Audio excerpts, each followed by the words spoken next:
భారత మాజీ క్రికెటర్లు సురేష్ రైనా, శిఖర్ ధవన్ కు ఎన్ఫోర్స్మెంట్ డైరెక్టరేట్ భారీ షాక్ ఇచ్చింది.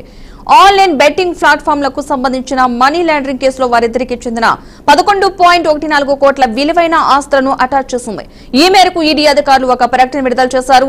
చట్ట విరుద్ధమైన ఆఫ్షోర్ బెట్టింగ్ ప్లాట్ఫామ్ 1xBet దాని అనుబంధ బ్రాండ్లపై కొనసాగుతున్న విచారణలో భాగంగా ఈ చర్యలు తీసుకున్నట్లు అధికారులు తెలిపారు. అటాచ్ చేసిన ఆస్తులలో సురేష్ రైనా పేరు మీద ఉన్న 6,64,00,000 విలువైన మ్యూచువల్ ఫండ్ పెట్టుబడులు, శిఖర్ ధావన్ కు చెందిన 4,50,00,000 విలువైన స్థిరాస్తి ఉన్నాయని వివరించారు. దేశంలోని పలు రాష్ట్రాల పోలీసులు నమోదు చేసిన ఎఫ్ఐఆర్ల ఆధారంగా ఈడీ ఈ కేసును దర్యాప్తు చేస్తోంది.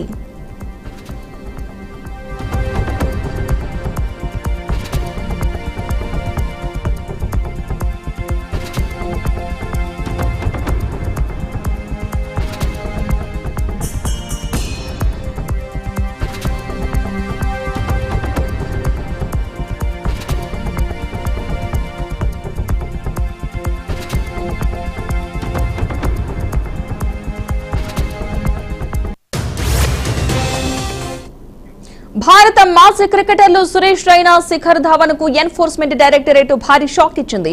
ఆన్లైన్ బెట్టింగ్ ప్లాట్ఫామ్లకు సంబంధించిన మనీ లాండరింగ్ కేసులో వారిద్దరికి చెందిన 11,14,00,000 విలువైన ఆస్తులను అటాచ్ చేసింది.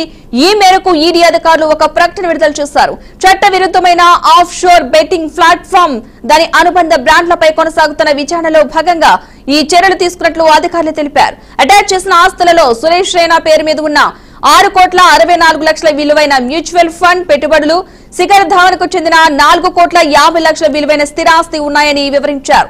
దేశంలోని పలు రాష్ట్రాల పోలీసులు నమోదు చేసిన ఎఫ్ఐఆర్ల ఆధారంగా ఈడీ ఈ కేసును దర్యాప్తు చేస్తోంది.